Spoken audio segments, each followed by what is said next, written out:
but also he's going to do a conference in some minutes. Thank you, Frank. So,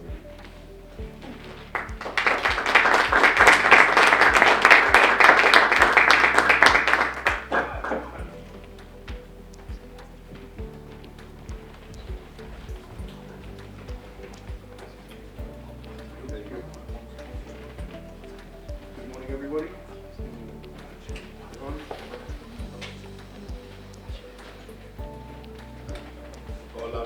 Good morning, everybody. It's very nice to be here today. So I'm going to be the MC for the proceedings for the next 4 conversations. Bear with me. This is my first time MCing in this capacity. We've got some fantastic talks today. We'll be covering things within the context of talent and talent acquisition, and how we expand that talent, right? So we have some really great talks in the world of HR, metaverse, blockchain, and then in live sales initiatives. So our first speaker today is Rebeca Maxwell from Oracle. She'll be giving us a talk which will be describing in a moment about talent acquisition and talent management. So I'd like everybody to give a warm welcome to Rebeca.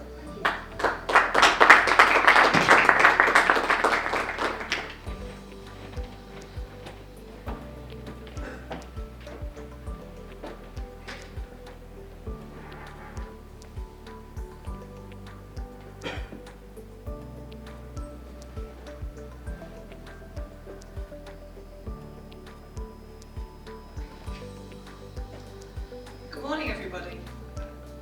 I want to check before I start that you can all hear me okay? The microphone is working. Excellent. So, quick introduction. I'm Rebeca Maxwell and I sit within our product development team within Europe at Oracle. When I tell people I work at Oracle, not everybody knows what Oracle do. If they think about Oracle, they think of an organisation that potentially looks after a lot of data, manages transactions. But what people don't realise is we have over 400,000 customers in over 195 countries. And in fact, if we look at the technology we're offering from a cloud perspective, we actually have the broadest suite in the world. And when I say that, it's not just HR and finance, it's also around customer experience and also around specialist industry technology. In the areas of things like retail, service, manufacturing, these are all technologies that we've been developing onto our cloud platform. And what makes them really unique is that our data models that we've been so proud of historically form the basis of our technology and how we build and develop. I have got some slides and I'm going to try and pull up for you. Bear with me.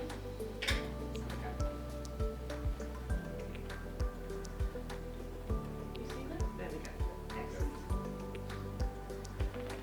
So what I've done today, I didn't just want to talk to you about technology and about Oracle. I do sit in product development and I think it's really important that we think about the trends and what we're seeing from a technology development perspective. So today I've decided to pick a couple of the trends that we're seeing from an Oracle perspective that we think about in our development, but also have a look at some of the trends that we see in Spain as well, and some of the things that we're planning for from a technology perspective. So the first topic is going to be the rise of the talent economy. What's changing. There's a lot happening in this area at the moment. We're going to be talking about talent planning and the importance of being organised, basically. The third one is about reskilling and upskilling and making the best of your talent. And the final piece is you go through this process of recruiting and training, you now need to retain them. So actually, if you look at what's happening when people are moving from their roles, how do you keep them within your organisation? And this is something Oracle has been thinking about a lot, and we've been calling it hyper-personalisation. So you're not just, you're lucky if you get an email with your name at the top of it that is your name. This is about technology that understands you, that actually reflects your needs, thinks about your interests, and actually responds to questions that are relevant to you. So I'm going to talk through a couple of these today, but also at the end of it show you some of our technology and how we've really been approaching some of these challenges.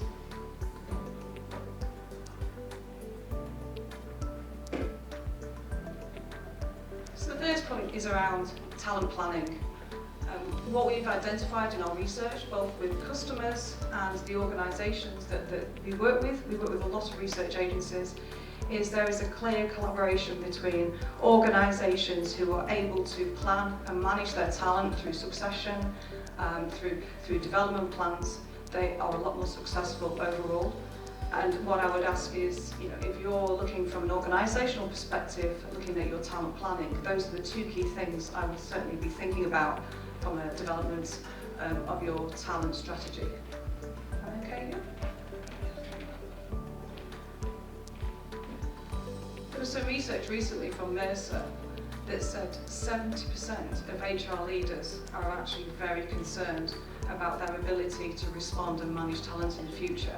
And I think that's a really quite interesting statistic, is actually, if you look at the organisations that you work with, or the organisations that you consult with, or your own organisation, how much are you thinking about that? The second piece is around the rise of the talent economy. So I think we've all heard of gig economies. We all heard of gig economies. You've got your Deliveroos, your Amazon, your people who choose to do work at a time that suits them. They log on and they log off.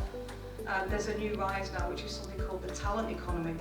And what we're identifying is that people who are very skilled are choosing to work when and how and where they want. So rather than join an organisation as a permanent employee, they are selecting to focus on their skilled area and actually just can concentrate on delivering that to an organisation. And if you think about the impact that that has on your organisation when you're looking to recruit, it really makes you have to think about how you can actually manage your processes from recruitment through development, really from hire to retire, into actually getting those people into your organisation. You've got tempo, so I'm going to try and do that. So here we are. We're working.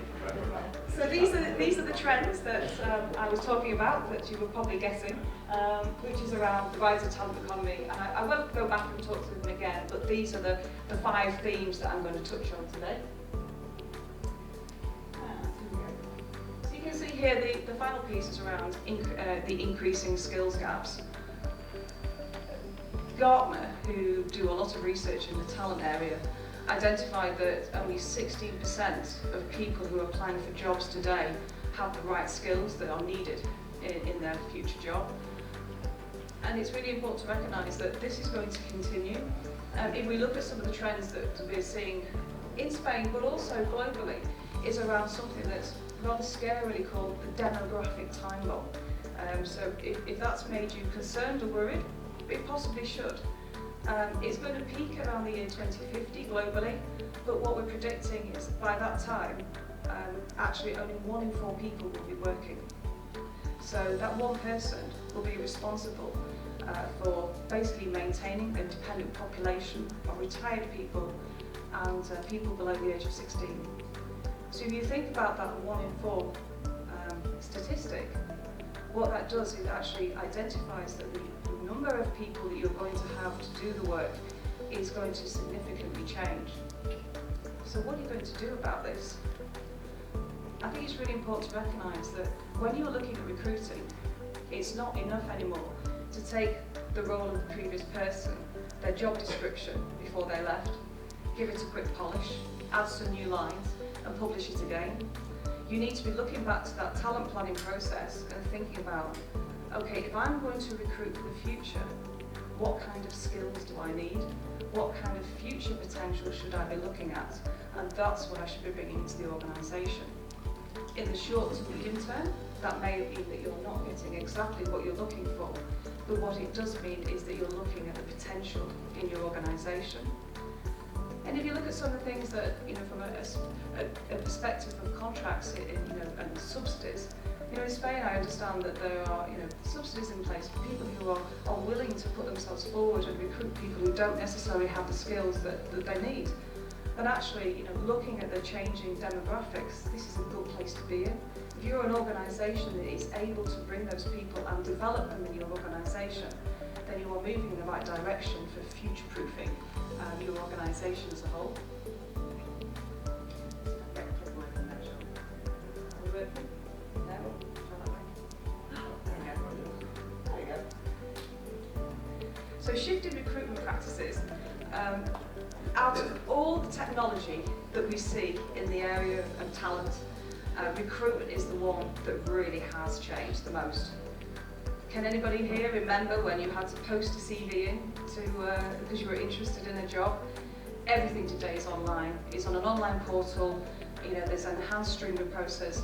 But also what we've seen over the past 2 years is, you know, the ability for you to reach out to a broader market. It is there for you if you want it. So you're not limiting yourselves anymore to people who are based in the same location as you. You can actually open this job internationally if you want. That will give you a more diverse workforce. But it does come with a bit of a sting in its tail. So these people that you're wanting to recruit, they also have a choice now. So if you are competing for talents and roles in your organisation, these people also have the opportunity to look elsewhere as well. So it's great that you have increased opportunity, but also those candidates, you know, they have the increased choices themselves. And let's talk about candidates, shall we? Anybody who works in the recruitment area knows that candidates are changing. What they're looking for is very, very different from what they were looking at in the 1980s, 1990s, or the noughties. They're really looking for something very different. And what Oracle has really thought about is this changing dynamics and what people are looking for. People are looking for flexibility. I want you to be flexible with me when I'm at work.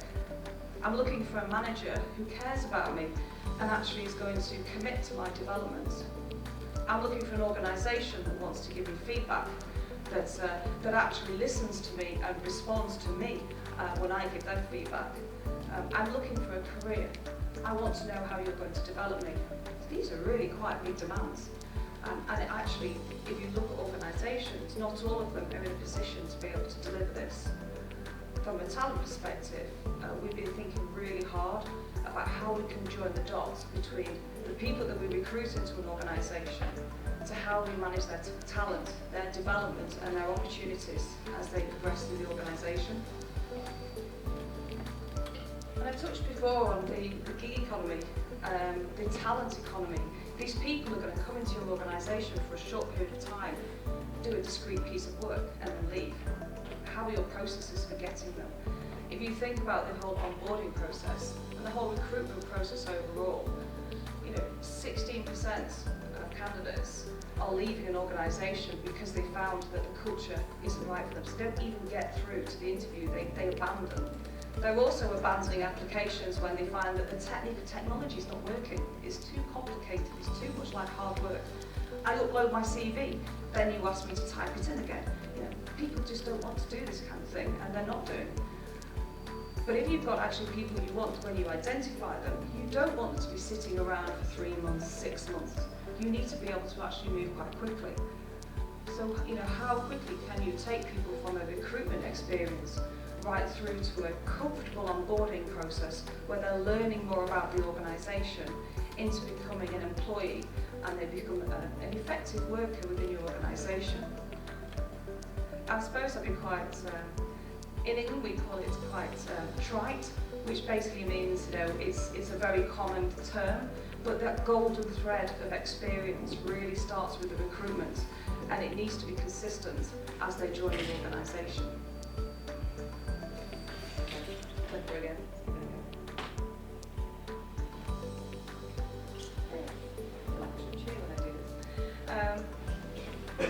So if you think about the profile of reducing workforce, people who haven't got the skills, huge amounts of demand and, you know, candidates wanting different things, that's really quite a challenge, isn't it? And then you've got them in the building, you know, this, or that you've got them in front of a Zoom, for example. Now you've got to try and get hold of them. And what we really think here is this golden thread that I've talked about is around that consistent experience around talent. So I'm going to show you something that we've worked on at Oracle, and I'm going to tell you a bit of a story, and you can see it yourself, or you can see it as a candidate. But what we do within our technology is we really start off with you as an individual, and you are the centre of the table here. So you start off, there is a talent profile for you as an individual. When you're recruited in the organisation, you're recruited according to the talent and the profile and skills that the organisation is looking for. When you go through onboarding, you're told relevant information. This is important about your role. Then when you actually start doing your job, your manager is actually putting together a development plan. The technology is giving you suggestions about training and learning that might be relevant for you. And even those people who don't interact with technology, for example, they don't fill in their profiles or they don't keep their information up to date, they're still able to benefit from this technology because what it does, it's intelligent, it's the AI that sits behind it that looks across the organisation and makes recommendations.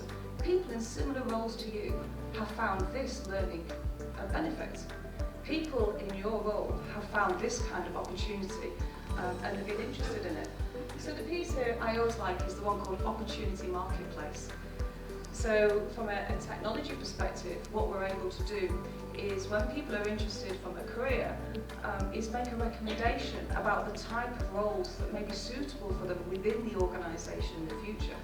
So whereas somebody might be looking for a new opportunity, did you know 1 in 5 people are looking for opportunities, either inside or outside the organisation? So if you just stop for a second and think, look at the people you work with. Is that you? Is that somebody you work with? But there is a lot of interest in people changing and moving their careers. Having the opportunity marketplace and visibility of internal opportunities really gives the transparency of organisations. How many people have found one of their colleagues has got a new job and thought, I'd have been interested in that if I'd have known about it. It happens all the time. Opportunity marketplace gives you the opportunity to see what's out there and what's available for you. And then this pattern flows right the way through. So if somebody's looking at my performance, I'm being measured according to the skills, the talent, the profile. It's all consistent from the day I was recruited to my development. But then when we look at succession, so we think about the importance of talent planning and succession and how that really keeps your profile of your organisation intact from a skills perspective. The talent and succession is also focusing on that talent profile and the skills. So people always ask, why does Oracle talk about a unified platform? Why do we keep talking about it? What's the importance? I think when you look at this profile and you can see how the information that is held in the system, which you would hold a standard because it's an HR system, this is actually now driving the ability of an organisation to be proactive and manage their career in the future as people. So I think this is, for me, working for Oracle in product development, with a background in HR, I think this is probably one of the most exciting things I see from managing talent within an organisation. It's closing that gap between somebody joining and somebody staying with you. Has anybody heard of Josh Bersin? Has anybody heard of Josh Bersin? So Josh Bersin is an HR expert, and he very much talks about what the themes and trends are we've seen globally.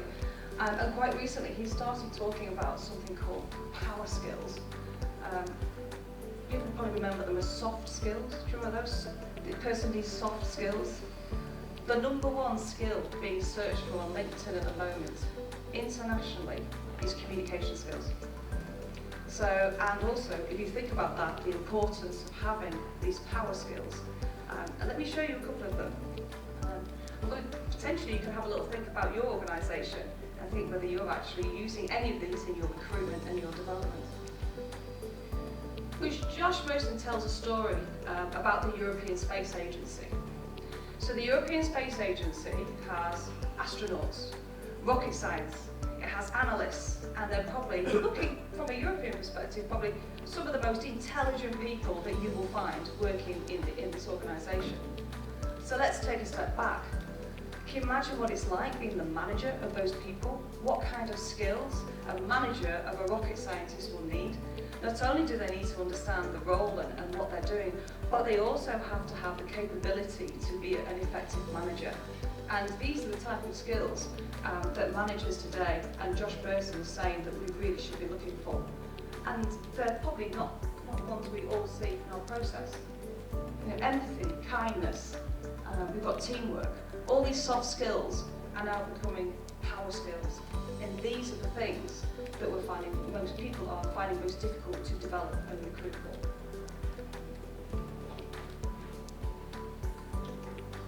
So the final piece is around internal opportunity, around the ability to give people opportunities to learn and develop within an organisation, giving people the opportunity to grow. You can't just develop a learning programme and put it in front of your people and say, hey, here's some training. You know, this is about actually making sure it's through everything you do as an organisation. You know, if you look at there's some quotes around, you can attend a training course, you can attend a school, you can actually learn on the job. These are all threads that you need to have within your organisation to continue to develop your talent. What we're doing at Oracle with the artificial intelligence that we talked about is actually constantly using technology to identify where we need to basically develop the skills of the individual so they can continue to take advantage of the internal opportunities that are being offered within the organisation.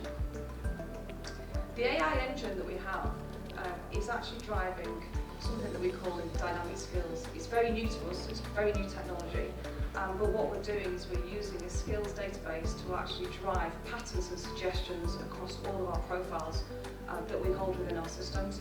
So if you think about our 400,000 customers, our 195 countries, you know, that's from a data perspective, we have a huge amount of insight into what is happening with people.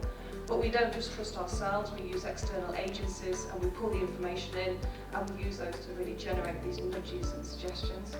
And it's a step forward in making sure that you give people the ability to move and take the learning and have the opportunities within their organisations.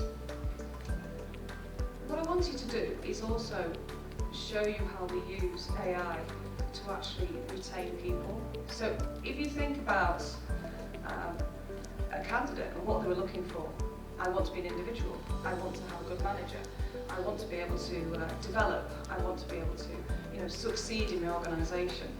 What we're finding is people don't want a ping pong table and a snack bar anymore. You know, they want to be able to have a career where they're feeling valued, they're not just a number, they're getting communication that's relevant for them, and that there's a real focus on them as an individual. If you make an employee engagement focus the number one in your organisation, the first thing you are going to think about, you are 5 times more likely to retain your skilled workforce. So that is a very strong statistic about the importance of thinking about how you engage with your employees. So I talked about the fact that we have spent time with analysts and we do try and understand the trends in the marketplace. You know, technology development can be hard. It's not just you think of it one day, you develop it the next, and it's live the day after. It takes a lot of time, particularly when you're using artificial intelligence to try and build that technology. And some of the trends that we're building and developing for and delivering today have been predictions that have been sometimes up to a year, 2 years ago. So 2 years ago there was a prediction that there would be these patterns in the talent economy, that we would start to see these changes, that we would start to see individualisation. And what we did from an Oracle perspective is we listened and we developed something that we called Oracle My Experience.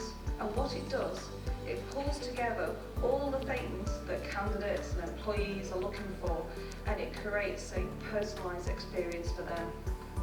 And I always think about it as, talk to me. I get communications that I want to read. It's not about an office in Madrid when I live in Barcelona.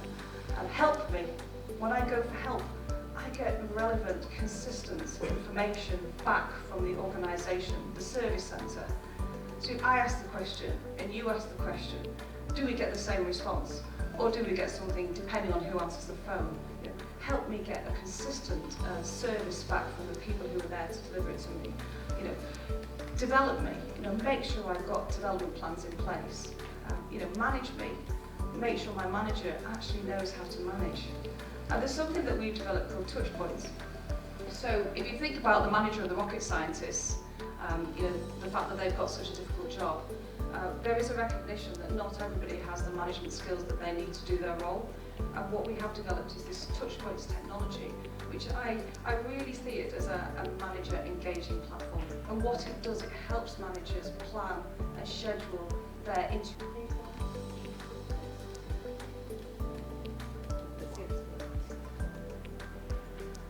So this is how Oracle has looked at talent, personalising, keeping people. And it's part of our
I wanted to show you this video because it really demonstrates, number one, if you haven't seen Oracle for a while, this is what it looks like today. And it's not just on this platform where you have this experience, this is across the suite. From a development perspective, whether you're in finance, manufacturing, supply chain, this cloud experience is something that is consistent across the board. And that is something that we're very proud of, and it uses that one data platform. Does anybody have any questions about this? Is this the Oracle you see and recognise? Is it something that perhaps has moved on a little bit? Any thoughts? No? Any questions? No? I have a question. Looking at the themes that I talked around today around talent, are these themes that you are recognising in your organisations?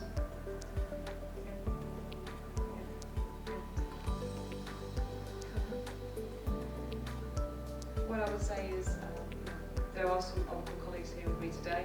If you do want to have a conversation about these, I'm not in a sales role, so there is absolutely no benefits in me talking to you, other than the fact that I really believe in the value of this product, and I think it's a fantastic opportunity to even have a conversation with us about some of the challenges that you may face in your business, that we can have a conversation about. I understood that this is a tool that all political can use, but I understood that from up to down, you can see what the other people are doing, or because sometimes I think that the chiefs of the companies are working with things, and all the rest that they don't know. Normally, you cannot tell everything, but some things are interesting to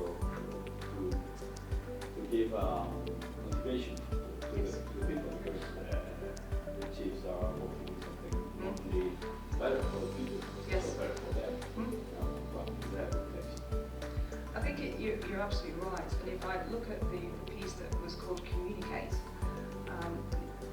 as standard, organisations have looked at external providers to try and have a communication tool that gives them the ability to have conversations with their people.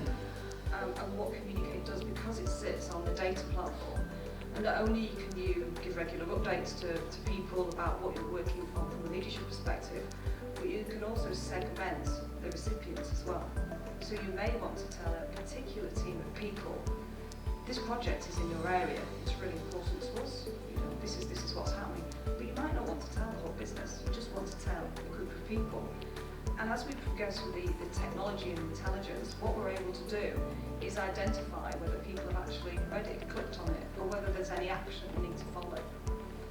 You'll see something that was called journeys that came up. And what you can do there is link in your communications to activities that people need to complete.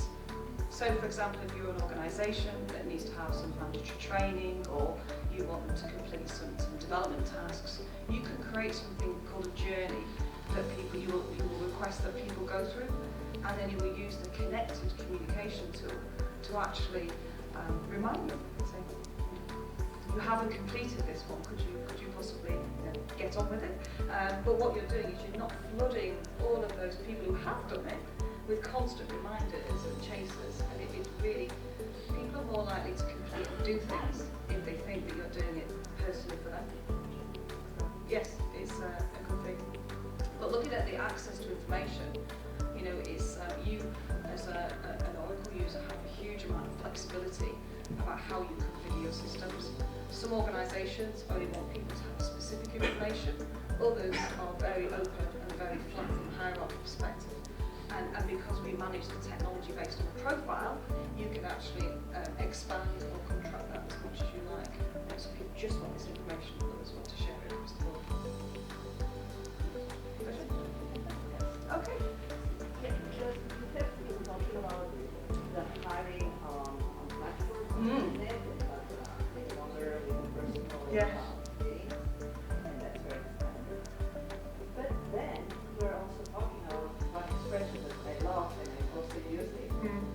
That's powerful skills. Yes. And there is a fact, at least with the customer I'm working with, that most of the employees that can be hired online are hired and already. So where's the future? Because if we have the powerful skills that is optimism, values, etc., that you never get in your online. Yeah. I think it's a real challenge, and many organisations look at it in different ways, but from a starting point is using the technology to take out the people that you know have different values to the organisation, using intelligent screening to really try and reduce the pool of people that you are going to be talking to and are going to be interviewing.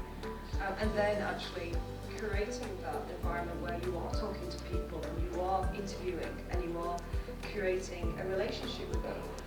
The successful candidates are usually the ones where you built up a conversation and a relationship with. And it is interesting you say that, because some of the technology that we've developed has identified that interaction with the candidate and getting to know them is critical to their success. The culture is so important, they have to get it. And you know, we have tools now that enable you to have regular interactions with candidates, create that connectivity, try and stop the abandonment. But I do generally feel it is a hybrid approach. You know, you actually go through the stranded transactional activities to make sure that you've got a good pool of, we call it a talent pool. It could be internal, it could be external, it could be a pipeline. You haven't got a vacancy, but you've got potential. But you have a good pool of people, and at that point you start to bring in your organisation for the interviewing and actually making sure that they, you know, culturally and from a potential perspective they fit. So yes, technology does the transactions and the groundwork and a bit of intelligence with it, but nothing will replace the fact that you need to have that interaction. And I think the good thing that's coming out of, you know, we're now on the other side of the pandemic, is that people are now starting to meet face to face again. Onboarding is so critical. It's difficult to onboard somebody if they've never met you. Nothing replaces a coffee, in my opinion. That's my thought. Any other questions?